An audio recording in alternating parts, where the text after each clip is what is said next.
नमस्कार, आप देख रहे हैं दिन भर बिहार। मैं हूं आपके साथ मधु। आइए जानते हैं दिन भर बिहार में आज क्या क्या हुआ। नजर डालेंगे सबसे पहले सुर्खियों पर। विकास कार्यों का जायजा लेने के बाद एक्शन मोड में सीएम सम्राट दिल्ली में करेंगे कैबिनेट विस्तार पर मंथन। डिप्टी सीएम विजय चौधरी की बड़ी बात, अल्पसंख्यकों की एकजुटता पर जोर, सरकार सबको साथ लेकर चलेगी। एक अन्य मार्ग छोड़ 7 सर्कुलर रोड शिफ्ट हुए नीतीश कुमार, बुद्ध पूर्णिमा पर किया था गृह प्रवेश। पूर्णिया में पप्पू यादव का जनता दरबार, लोगों की समस्याएं सुनकर मौके पर ही दी आर्थिक मदद। बीपीएससी की बड़ी कार्रवाई में परीक्षा में गड़बड़ पर सख्त कदम उठाते हुए बायोमेट्रिक एजेंसी साई एडुकेयर को किया ब्लैकलिस्ट। बिहार में आपदा अलर्ट सिस्टम का ट्रायल, करोड़ों मोबाइल पर पहुंचा इमरजेंसी मैसेज। मुख्य सचिव प्रत्यय अमृत ने पीरपैंती अदानी पावर प्लांट का किया निरीक्षण, समय सीमा में काम पूरा करने का दिया निर्देश। मोतिहारी में बड़े साइबर फ्रॉड गिरोह का भांडाफोड़, नेपाली करेंसी समेत 69 लाख रुपए हुए बरामद। प्रेम प्रसंग में खूनी वारदात, होटल से लौटते युवक की गोली मारकर हत्या से दरभंगा में सनसनी। बिहार में बदलता मौसम बना चुनौती, कई जिलों में आंधी बारिश और बिजली गिरने की चेतावनी हुई जारी। अब खबरें जानेंगे विस्तार से। बिहार के मुख्यमंत्री सम्राट चौधरी विकास कार्यों को लेकर लगातार सक्रिय नजर आए और इसी क्रम में उन्होंने जेपी गंगा पथ पर आज पहुंचकर निर्माण कार्यों का निरीक्षण करते हुए प्रगति का जायजा लिया। इस दौरान उन्होंने अपराध और शिक्षा व्यवस्था पर सख्त रुख अपनाते हुए स्पष्ट कहा कि अपराधियों को किसी भी सूरत में बख्शा नहीं जाएगा और सरकारी स्कूलों को बेहतर बनाने की दिशा में काम तेज किया जाएगा। निरीक्षण के पहले मुख्यमंत्री 7 सर्कुलर रोड पहुंचे, जहां उन्होंने पूर्व मुख्यमंत्री नीतीश कुमार से मुलाकात की। इस दौरान डिप्टी सीएम विजय कुमार चौधरी भी वहीं मौजूद रहे और करीब 20 मिनट तक कैबिनेट विस्तार को लेकर चर्चा हुई। इसके बाद शाम को सम्राट चौधरी दिल्ली के लिए रवाना हो गए, जहां वो आगे अमित शाह और नितिन नवीन से मुलाकात कर मंत्रिमंडल विस्तार पर चर्चा करेंगे।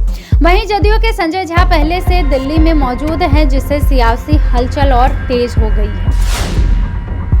पटना स्थित जदयू कार्यालय में आयोजित प्रेस कॉन्फ्रेंस में डिप्टी सीएम विजय कुमार चौधरी ने अल्पसंख्यक समाज की एकता पर जोर देते हुए कहा कि राज्य सरकार सबको साथ लेकर चलने की नीति पर काम कर रही है और किसी भी वर्ग के साथ भेदभाव नहीं किया जाएगा। उन्होंने स्पष्ट किया कि मुख्यमंत्री सम्राट चौधरी के नेतृत्व में चल रहे वर्तमान सरकार पूर्व मुख्यमंत्री नीतीश कुमार द्वारा तय किए गए सिद्धांतों और नीतियों पर ही आगे बढ़ रही है। डिप्टी सीएम ने कहा कि सरकार 3C क्राइम, करप्शन और कम्युनलिज्म के खिलाफ जीरो टॉलरेंस की नीति अपना रही है और सांप्रदायिक सौहार्द बनाए रखने के लिए नीतीश कुमार की नीति को ही आगे भी जारी रखा जाएगा। वहीं उन्होंने विकास योजनाओं को अंतिम व्यक्ति तक पहुंचाने की भी प्रतिबद्धता दोहराई है।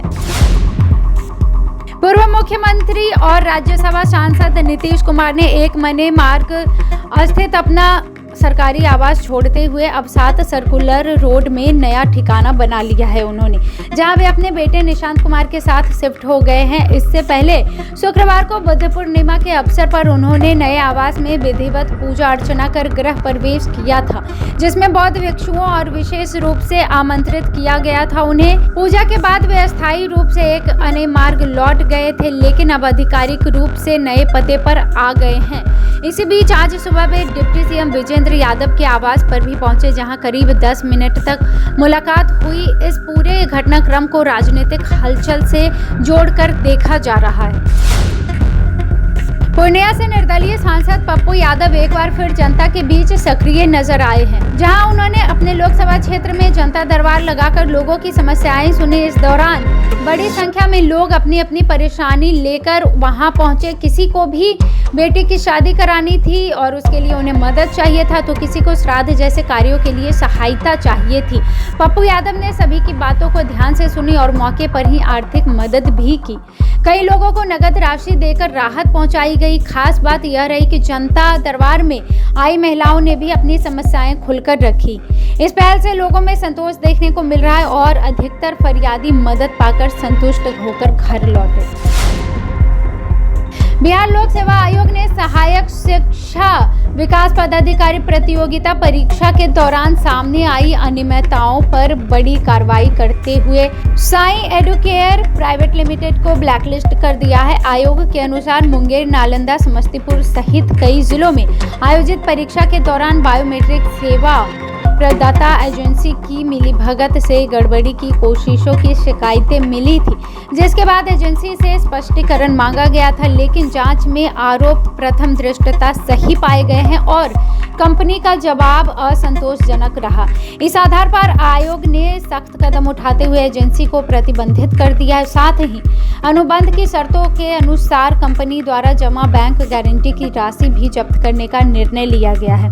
इस कार्रवाई से परीक्षा प्रणाली में पारदर्शिता और निष्पक्षता बनाए रखने का संदेश दिया गया। पूरे बिहार में आज आपदा प्रबंधन अलर्ट सिस्टम का ट्रायल किया गया, जिसके तहत करोड़ों मोबाइल यूजर्स के फोन पर इमरजेंसी अलर्ट मैसेज भेजा गया। बिहार के साथ साथ ये पूरे भारत में ट्रायल किया गया। यह मैसेज राष्ट्रीय आपदा प्रबंधन प्राधिकरण की ओर से सेल ब्रॉडकास्ट तकनीक के जरिए प्रसारित किया गया। इस दौरान कई मोबाइल फोन पर तेज सायरन जैसी आवाज या वाइब्रेशन भी महसूस हुई, जिससे लोग कुछ देर के लिए चौंक गए। हालांकि यह एक देशव्यापी परीक्षण था और इसका उद्देश्य आपातकालीन स्थिति में त्वरित सूचना प्रणाली को जांचना है। अधिकारियों ने स्पष्ट किया कि यह केवल ट्रायल है और इससे घबराने की कोई जरूरत नहीं है। इस पहल का मकसद भविष्य में आपदा के समय लोगों तक तेजी से अलर्ट पहुंचाना है।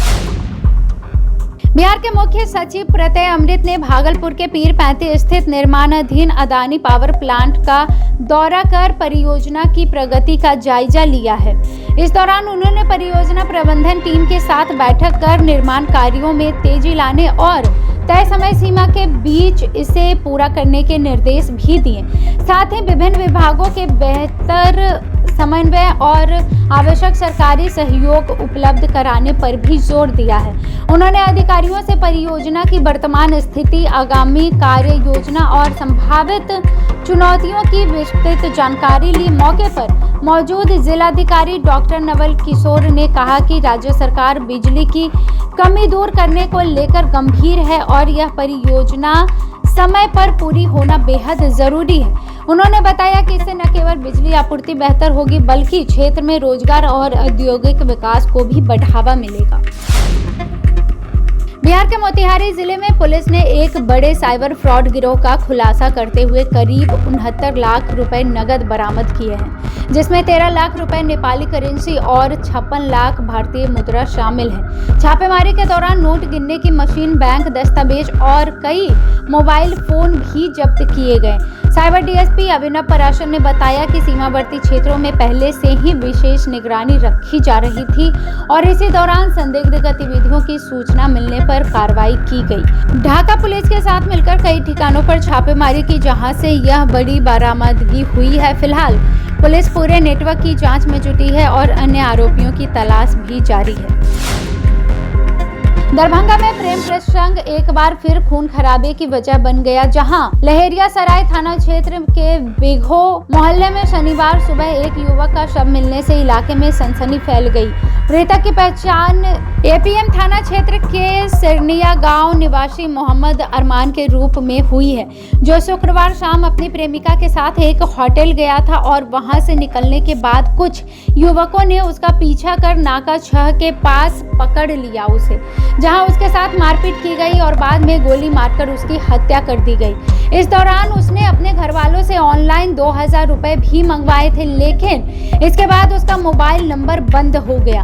रात भर संपर्क नहीं होने पर परिजनों ने गुमशुदगी की शिकायत दर्ज कराई और शनिवार को पुलिस ने हत्या की सूचना दी, जिससे परिवार में कोहराम मच गया। मौके पर पहुंची पुलिस ने शव को पोस्टमार्टम के लिए भेजते हुए जांच शुरू कर दी है और सदर डीएसपी 1 राजीव कुमार के अनुसार मामला प्रथम दृष्टया प्रेम प्रसंग से जुड़ा हुआ है तथा आरोपियों की तलाश अभी जारी है। बिहार में मौसम ने अचानक यू टर्न ले लिया है, जहां पिछले कुछ दिनों से आंधी, बारिश और वज्रपात का सिलसिला जारी है। इस बदलाव से एक और लोगों को भीषण गर्मी से राहत मिली है तो दूसरी ओर खतरा भी बढ़ गया है। भारतीय मौसम विभाग ने राज्य भर में 6 मई तक हाई अलर्ट जारी करते हुए खासकर वज्रपात को लेकर सतर्क रहने की चेतावनी दी है। पश्चिमी चंपारण, सिवान, सारण, गोपालगंज, सीतामढ़ी, मधुबनी, मुजफ्फरपुर, दरभंगा और वैशाली समेत कई जिलों में तेज हवाओं के साथ बारिश की संभावना जताई गई है। विभाग ने आंधी पानी के दौरान पेड़ गिरने, बिजली बाधित होने और जान माल के नुकसान की भी आशंका जताई है। लोगों को खुले स्थान से दूर रहने और बिजली कड़कने के समय सुरक्षित जगह पर रहने की सलाह दी गई है। वहीं आने वाले दिनों में तापमान फिर बढ़ने के संकेत भी दिए गए हैं, जिससे सतर्क रहने की भी जरूरत है।